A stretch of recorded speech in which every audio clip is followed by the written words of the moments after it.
மகாநதி சீரியல்ல இனிய எபிசோட்ல நம்ம விஜய் தன்னோட பொண்ணு காவேரிய ஸ்கூல்ல அட்மிஷன் போடுறதுக்காக அழைச்சிக்கிட்டு போயிருக்கிறாப்ல. அங்க பிரின்சிபல் பார்த்து அந்த குழந்தைகிட்ட உன் பேர் என்ன? இந்த மாதிரி சில கேள்விகள்லாம் கேட்டு, ஓகே நீங்க போயிட்டு அட்மிஷனுக்கு ஃபீஸ கட்டிட்டு இன்னைக்கே ஜாயின் பண்ணி விட்டுருங்க.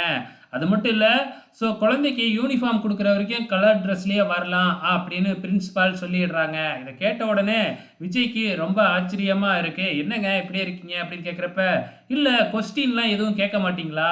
அப்படின்னு சொல்லி கேட்க, "அதுதான் பேர் என்ன அப்படின்னு கேட்டோமே. கிண்டர் காலேஜ் அதாவது இப்பதான் ஸ்கூல்லயே சேரப்போகுது குழந்தை.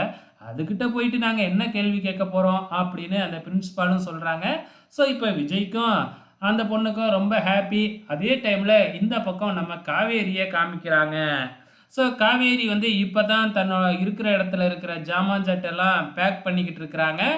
பேக் பண்ணி இதுக்கப்புறம் தான் வந்து பார்த்தீங்கன்னா, காஞ்சிபுரமே நம்ம காவேரி அந்த ஸ்கூலுக்கு வரப்போறாங்க.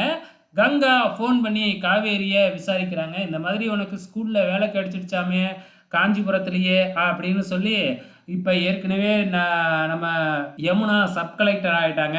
நீனும் டீச்சர் ஆயிட்ட, நல்ல வேலை கிடைச்சிடுச்சு அப்படின்னு வாழ்த்து சொல்லிக்கிட்டு இருக்கிறாங்க. இந்த பக்கம் நம்ம காவேரியும் நம்ம விஜயும் வந்து பார்த்தீங்கன்னா, வீட்ல ஹைட் அண்ட் சீக் விளையாண்டுக்கிட்டு ரொம்ப ஜாலியா இருக்கிறாங்க.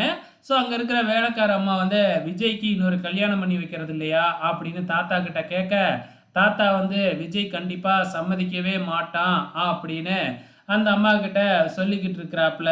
இங்க ஜாமான் ஜட்டெல்லாம் ஏத்திட்டு போறதுக்காக அங்க வண்டிக்காரர் வந்து எவ்வளவு ஜாமான் இருக்கு, டெம்போ எடுக்கிறதா இல்ல அதை விட பெரிய வண்டியா எடுக்கிறதா அப்படின்னு பார்க்கறதுக்காக வராரு. இருக்கிறதெல்லாம் பார்த்துட்டு டெம்போவே போதும் அப்படின்னு சொல்லிக்கிட்டு இருக்கும் பொழுதே அவருக்கு ஒரு ஃபோன் கால் வருது. அந்த ஃபோன்ல விஜய் அப்படின்னு சொல்லி யாரோ பேசுறாங்களாட்டுக்கு.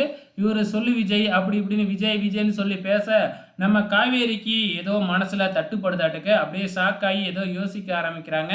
இத சாரதாவும் கவனிக்கிறாங்க. அதுக்கப்புறம் அவரு போனதுக்கப்புறம், என் வாழ்க்கையில விஜய்ன்னு யாராச்சும் இருந்தாங்களாம்மா? அப்படின்னு சொல்லி காவேரி கேட்க, அவங்களால எதுவுமே பதில் சொல்ல முடியல. எதுவும் அப்படி எதுவும் இல்ல அப்படிங்கிற மாதிரி சொல்லி, ஏதோ சொல்லி சமாளிச்சர்றாங்க. இதோட இன்னிய எபிசோடு முடிஞ்சிருச்சு. ஆக மொத்தத்துல அப்கமிங்ல ரொம்ப சூப்பரா இருக்க போகுதுன்னு நெனைக்கிறேன். நம்ம சின்ன காவேரியும், பெரிய காவேரியும் மீட் பண்ணிக்க போறாங்க. பொறுத்திருந்து பார்க்கலாம்.